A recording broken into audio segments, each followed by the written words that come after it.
کچھ دیر پہلے فرینڈ میں نے اپنی فیس بک پہ ایک نرس ہیں جو ہاسپٹل میں کام کرتی ہیں، تو ان کی ویڈیو میں نے اپلوڈ کی ہے۔ تو میں نے آپ سے پرومس کیا تھا کہ میں ان کا فل بایو اور وہ کون سے ہاسپٹل سے ہیں، پلیز یہ میں نام نہیں لے سکتا کیونکہ وہ ایک بہت ہی فیمس ہاسپٹل کی نرس ہیں۔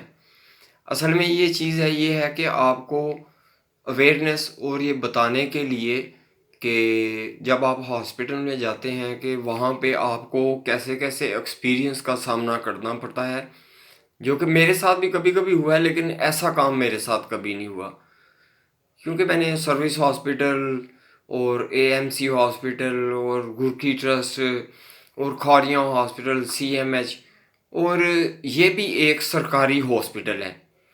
اب دیکھیں کہ سرکاری ہاسپٹل میں یہ ہوتا ہے کہ جب مریض کو آپریٹ کر کے اسے باہر نکالا جاتا ہے تو آپریشن تھیٹر سے جانے سے پہلے، جیسا کہ میرے ساتھ بھی اکثر یہی ہوا ہے کہ آپریشن تھیٹر میں جانے سے پہلے مریض کے ساتھ جو لواحقین ہوتے ہیں کہ انہیں کہتے ہیں کہ آپ کے مریض کے پاس اگر لیڈیز ہیں یا جینٹس ہیں، کہ بھائی آپ کے پاس اگر بہن کوئی ایسی چیز ہے، کوئی سونے کی رنگ ہے یا پیسے ہیں یا کوئی چیز ہے آپ کے ساتھ جو بھی ہے اس کے حوالے کر دیں، ہم اس کے حوالے کر دیتے ہیں۔ یہاں تک ایک پروسیجر مکمل ہو جاتا ہے۔ جب ہم ان ہوتے ہیں، کچھ ڈاکومنٹس کے اوپر سائن کرنے پڑتے ہیں کہ آپریٹ کے اندر اگر مریض کو انتھیسیا زیادہ ہو جائے، اس دیگر صورت کہ آپ کے مریض کے ساتھ آن دی اسپوٹ ڈیتھ بھی ہو سکتی ہے۔ یہ چیزیں آپشن ہوتی ہیں کہ انتھیزیا کی ڈوز کچھ زیادہ ہو جائے یا کم ہو جائے تو وہ چیز جو ہے انسان کے اس میں دانت بھی ٹوٹ سکتے ہیں، کچھ یعنی کہ کہہ لیں کہ برین ہیمریج بھی ہو سکتی ہے، کچھ بھی سائیڈ افیکٹ ہو جاتے ہیں۔ وہ ایک مکمل بایو ہوتا ہے، وہ پڑھ کے سائن کر دیتے ہیں۔ زندگی موت اللہ کے ہاتھ ہے۔ میں نے تو اکثر یہ بنا دیکھے کچھ 8-9 آپریٹ میرے ہوئے ہیں، تو میں نے تو میرے ساتھ میرا ماشاء اللہ بھائی ہوتا ہے، میں کہتا بنا ڈرے اگر زندگی لکھی ہے اور میرا آپریٹ مکمل یعنی کہ ہوگا کامیاب ہوگا تو پلیز کبھی اس چیز سے ڈرا مت کرو۔ اور میرے دیکھتے دیکھتے ہوئے ہی بہت سارے مریضوں نے وہ اپنے پیپر واپس لے لیے ہیں، کیونکہ وہاں پہ جو گارڈین ہوتے ہیں، گارڈین کے ساتھ جو انچارج ہوتے ہیں، اندر جب آپ آپریشن تھیٹر سے پہلے ایک روم ہوتا ہے جہاں پہ آپ کو ڈرپیں لگنے شروع کر دیتی ہیں کہ آپریٹ کے درمیان وہ جو ہے کہ پانی مریض کے اندر کھلا جائے۔ یہ میں تھوڑا سا ایکسپیرینس آپ کو گورکی ہاسپٹل ٹرسٹ کا بتا رہا ہوں کہ جو جلو موڑ سے آگے ہے اور تقریباً یہ واگا بارڈر کے نزدیک ہے۔ تو وہاں پہ ان کے یہ اصول ہیں کہ 3 وہ بوتلیں خون کی بلڈ کی ارینج کرو۔ ماشاء اللہ کا شکر ہے کہ میری ایچ بی پوری ہوتی ہے، مجھے آج تک بلڈ لگا ہی نہیں۔ بات رہی ہے کہ واپس اسی ٹاپک پہ آتے ہوں کہ یہ وومن دیکھیں کہ جب نکال دیا جاتا ہے آپریٹ کے بعد تو مریض کے حوالے کر دیا جاتا ہے، تو جو انتھیزیا آپ کی کمر میں ریڑھ کی ہڈی کے اینڈ والے مورے کے اندر لگتا ہے، اس کا اثر 24 گھنٹے تک رہتا ہے۔ کچھ مریض ایسے ہوتے ہیں کہ جن کی ول پاور اتنی ہوتی ہے کہ وہ 12 گھنٹے، ویسے تو وہ کہتے ہیں کہ 24 گھنٹے آپ نے بنا تکیہ بھی سر یعنی کہ اٹھانا بھی نہیں ہے سر اور کھانا بھی نہیں کھانا، بنا کھائے پینے سر کو بالکل ایسے سیم پیچھے کی حالت میں رکھتے ہیں۔ یعنی کہ سر اگر اٹھائیں گے تو آپ کا جو پیچھے والا یہ حرام مغز ہوتا ہے، وہ جو انتھیزیا ہے آپ کی بیک بون ریڑھ کی ہڈی تک میں اگر اثر کرتا ہے تب جا کے وہ آپ کا پورا باڈی جو ہے سن ہوتا ہے، اور آپ کے اوپر کتنے کٹ لگ رہے ہیں، کیا ہو رہا ہے، آپ کو وہ کچھ محسوس نہیں ہوتا۔ لیکن جب اس کا اثر ختم ہوتا ہے، مریض تقریباً کہتے ہیں کہ 24 گھنٹے، جو جن کی ول پاور زیادہ ہے وہ 12 گھنٹے میں اٹھ بیٹھتے ہیں۔ لیکن زیادہ اٹھ بیٹھنے سے یہ ہے کہ زندگی کے کسی میں حصے میں بھی آپ کو جا کے وہ جو گردن کے پٹھے ہیں وہ ڈیمیج ہو سکتے ہیں، یا آپ ذہنی طور پہ اپاہج ہو سکتے ہیں، معاف ہو سکتے ہیں، آپ کی یادداشت چلی جانی چاہیے۔ ڈاکٹر جیسا کہیں ویسے عمل کرنا چاہیے۔ اچھا، یہی دوبارہ واپس اس ٹاپک پہ آ رہا ہوں کہ یہ جو نرس ہیں، دیکھیں گورنمنٹ کی جاب کر رہے ہیں۔ اب میں اتنا بتا دیتا ہوں کہ یہ بہت ہی فیمس ہاسپٹل ہے۔ میرے سورس، میرے فرینڈ جو ہیں، انہوں نے باقاعدہ جو کیمرز لگے ہوتے ہیں ان کے جو فوٹیج ریکارڈنگ کے لیے جیسے سیکیورٹی کیمراز لگے ہوتے ہیں، تو ہر انسان کے ایک سورس ہوتے ہیں. اس سورس سے ریلیٹڈ میرے پاس اس طرح کی بہت ساری ویڈیو آتی رہتی ہیں جو کہ مجھے کچھ ایسا لگتا ہے کہ جو کہ اگر میں اپلوڈ کروں گا تو میں اپنے دشمنوں کی لسٹ جو ہے اس میں اضافہ کروں گا. کیونکہ دیکھیں کہ اگر میرے بیک گراؤنڈ میں سپورٹ ہوگی، میں کرائم پہ بھی کام کر رہا ہوں، پرائیویٹ رپورٹنگ بھی کر رہا ہوں، یہ ماشاءاللہ سب ایریا جس میں میں رہتا ہوں یہ پورے ایریا کا ڈسٹرکٹ کو پتہ ہے، یہاں تک کہ آئی جی صاحب کو، یہاں تک کہ اسلام آباد رانجھا ٹھکرانہ صاحب کو بھی معلوم ہے. ٹھیک ہے، میری ان سے بھی بات ہوتی رہتی ہے. مکمل یعنی کہ یہ ایک لیگل ڈاکومنٹس کی تحت یہ کیا جاتا ہے. ویسے کوئی بھی منہ اٹھا کے کہے کہ میں رپورٹر بن گیا ہوں تو یہ بن گیا ہوں، یہ بات غلط ہے. اس کے لیے بہت سارے پروسیجر سے گزرنا پڑتا ہے. دوسری بات یہ کہ اب ان میڈم نے کیا کیا کہ یہ بات جب مریض کو باہر نکال دیا جاتا ہے تو وہ مریض تو بیچارہ بے ہوشی کی حالت میں ہوتا ہے، تھوڑا سا یعنی کہ غنودگی سے اٹھتا ہے. تو اکثر میں نے بھی ایسا ہی کیا ہے کہ وہ یار بھائی میرے موبائل دے دو، وہ میرا وائلٹ دے دو، یہ دے دو، وہ دے دو. ہم کیا کرتے ہیں کہ تکیے کے نیچے رکھ دیتے ہیں یا جو سائڈ ٹیبل ہی دی ہوتی ہے تو وہ میڈیسن لکھ کے دے دیتے ہیں کہ آپ یہ میڈیسن لے آئیں. کیونکہ پھر وہ جب ریسنٹلی نکلتے ہیں تو اسی سے ہم ڈسچارج تو کر نہیں سکتے. کچھ پٹیاں وغیرہ انہوں نے کچھ دن رکھ کے کرنی ہوتی ہیں، وہ آپ کو سکھاتے ہیں ورزش کیسے کرنی ہے، یہ کرنا ہے، وہ کرنا ہے، مکمل آپ کو وہ سمجھاتے ہیں. 3-4 دن تو لگ جاتے ہیں وہاں پہ، جیسے مجھے بھی 3-4 دن لگے تھے. اچھا، وہ دراز میں اب بڑی چیزیں ہوتی ہیں جب انہوں نے کچھ ایسی ڈریسنگ ہوتی ہے کہ کچھ پیٹ پہ یا ٹانگ پہ یا کچھ لیڈیز ہیں یا کچھ جینٹس ہیں. جینٹس تو جینٹس ہی زیادہ موسٹلی تو آپریٹ کرتے ہیں اور ان کو ڈریسنگ بھی وہی کرتے ہیں. اب یہ لیڈیز جو ہیں، یہ لیڈیز کے دیکھیں کہ پرس وہ ساتھ پڑا ہوا ہے. آپ نے خود اپنی آنکھوں سے، میں نے فیس بک پہ اپلوڈ کر دیا، منصور احمد ہی کے نام سے میری فیس بک ہے، اس لیے میں نے پہلے اپلوڈ کی ہے کہ آپ اس ویڈیو کو پورا مکمل سے دیکھیں، پھر اس کے بعد میں آپ کو تفصیل بتاتا ہوں. اب یہ دیکھیں کہ گورنمنٹ انہیں پے کرتی ہے، نرسز کو ہم سسٹر بولتے ہیں، اور سسٹر ایک بہت ہی مہذبانہ الفاظ ہے اور دل سے ہی سسٹر بولتے ہیں. دوسروں کا تو مجھے نہیں پتہ، میں اپنی بات کر رہا ہوں. تو الفاظ اب میرے پاس یہ ہیں کہ ان کو کم از کم کہتے ہیں نا کہ جیا مویا ایک برابر، یہ ایک پنجابی کی کہاوت ہے. اس ٹائم وہ بیچارے کو ہوش نہیں ہے، اس نے اس کی اماؤنٹ نکالی ہے اور منہ دوسری طرف کیا ہے اور پیسے اپنی شلوار والی پاکٹ میں ڈال دیا ہے. کیا انہیں گورنمنٹ پے نہیں کرتی؟ ٹھیک ہے، کسی کا 16 گریڈ ہے، کسی کا 18واں گریڈ ہے، کوئی ہیڈ نرس ہیں، کوئی سٹاف نرس ہیں، ان کے الگ الگ سے ڈریسنگ ہوتے ہیں. بلو کوٹ، مے بی ریڈ کوٹ، اور اس کے بعد کچھ اس طرح کا گرین. یہ 3 آپشن ہوتے ہیں اور 3 ہی لیول ہوتے ہیں. اب ان کا گرین ہے، ٹھیک ہے. اب انہوں نے گرین کوٹ پہنا ہوا، آپ غور سے دیکھیں گے فیس بک پہ میری فوٹیج کو کہ انہوں نے گرین کلر کا پہنا ہوا ہے. ٹھیک ہے، یعنی مین کہ یہ زیادہ سے زیادہ 14 یا 12ویں اسکیل کی لیڈی ڈاکٹر ہیں. اور ان کی حرکتیں دیکھیں کہ یہ ایک مریض کی پاکٹ سے پیسے نکال رہی ہیں. انہوں نے وہ ایک فریم ہوتا ہے گرین کلر کا، جب ڈریسنگ کی جاتی ہے تو آگے کر دیتے ہیں. ٹھیک ہے، کیونکہ یہ بندہ وارڈ میں اب چلا گیا ہے. اب وارڈ میں جب جاتے ہیں تو آپ کی چیزیں آپ کے پاس مکمل ہوتی ہے، وائلٹ وغیرہ، موبائل وغیرہ، ہر چیز پاس ہی ہوتی ہے. ٹھیک ہے، وہ بہانہ یہ ہوتا ہے کہ جو ساتھ ہوتا ہے اسے کہہ دیتی ہیں کہ پلیز ہم نے اس کی ڈریسنگ کرنی ہے تو آپ ذرا سائڈ پہ ہو جائیں.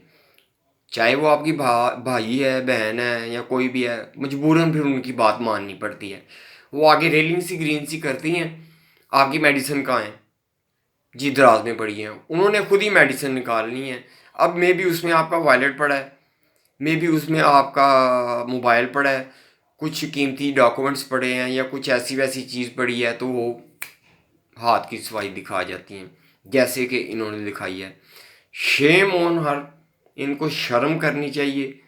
اور یہ میری آپ سے ایک گزارش ہے کہ اس ویڈیو کو جتنا سے جتنا آپ وائرل کر سکتے ہیں، آپ گروپوں میں، پیجوں میں، اپنی ٹائم لائن پہ دیں اور کیئر کریں کہ آپ جب اپنے مریض کو واپس بھی لے جاتے ہیں، واپس روم میں بھی لے آتے ہیں، تو اسے کہیں کہ بھائی آپ کی چیزیں میرے پاس ہی ہیں، جب آپ ٹھیک ہو جاؤ گے، گھر چلے جاؤ گے، یہ چیز سب آپ کو کچھ مل جائے گی۔ کچھ اتاولے ہوتے ہیں بڑے کالے، جلدی سے کہتے ہیں جی میری چیزیں مجھے دو، یعنی کہ وہ مصروف ہونا چاہتی ہیں۔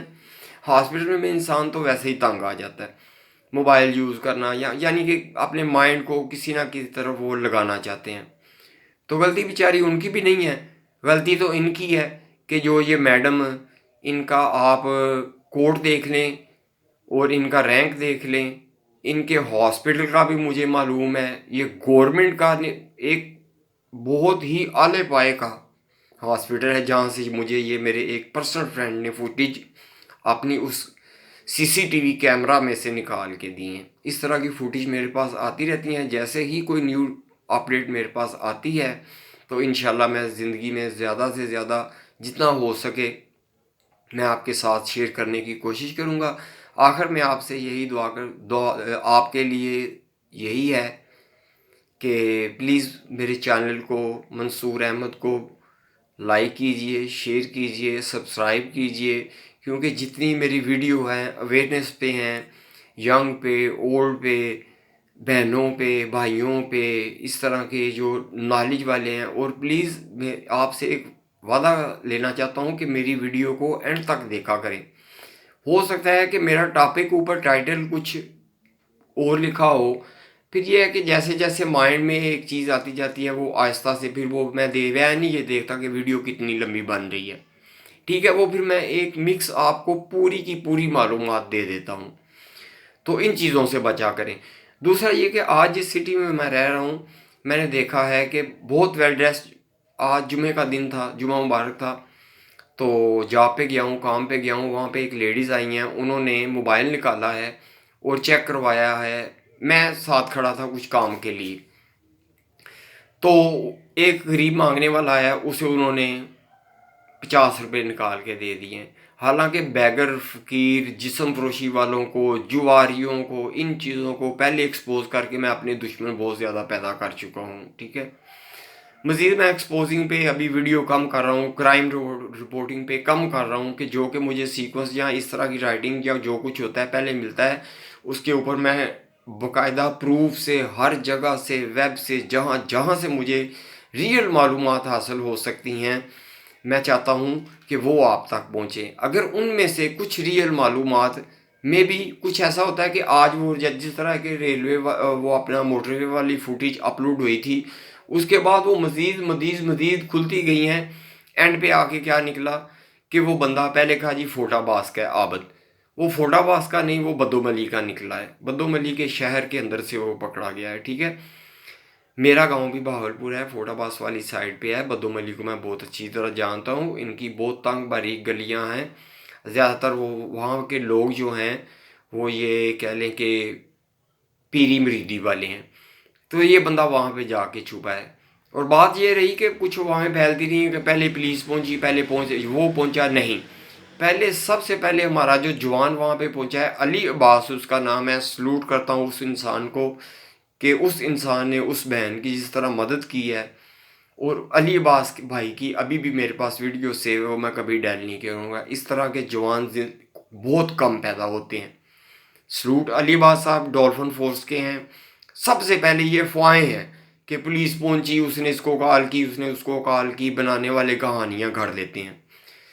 تو اینڈ پہ یہی کہوں گا کہ اللہ تعالیٰ آپ سب کو اپنے حفظ و امان میں رکھے، مجھے بھی دعاؤں میں یاد رکھا کریں، میں آپ کو دعاؤں میں یاد رکھتا ہوں، ٹھیک ہے، اور میری ویڈیو کو اینڈ تک دیکھا کریں۔ ہو سکتا ہے کہ آپ کی میری اس ویڈیو میں سے ہی کچھ ایسی معلومات جو آپ کے آنے والی زندگی میں آپ کے کام آ سکیں، وہ آپ کو اس ویڈیو سے یا میری پیچھے والی ویڈیو اپلوڈ کی گئی ہوئی ہیں، ٹھیک ہے، وہ میں کرتا ہوں۔ مشری موڑ والی ویڈیو ہوگی، براج کی ویڈیو ساری ہوگی، جہاں پہ وہ کالا جادو ہوتا ہے، بلیج میجک ہوتا ہے، شانہ لوک والا پل ہوتا ہے، میں دن کے ٹائم بھی گیا ہوں، رات کے ٹائم بھی گیا ہوں، جب میں نے اس کا مکمل نچوڑ نکال لیا کہ واقع ہی یہاں پہ ہے، وہ آپ نے ویڈیو میں بھی دیکھ لیا ہوگا۔ منصور منا بھی میرا ہی چینل ہے۔ اب میں زیادہ زور اس چینل پر ہی دے رہا ہوں کیونکہ میں چاہتا ہوں کہ زیادہ یعنی کہ ایک ٹائم میں انسان ایک چینل پہ کام کرے، وہ چینل بھی میرا ہے، ویسے میرے 4 چینلز ہیں،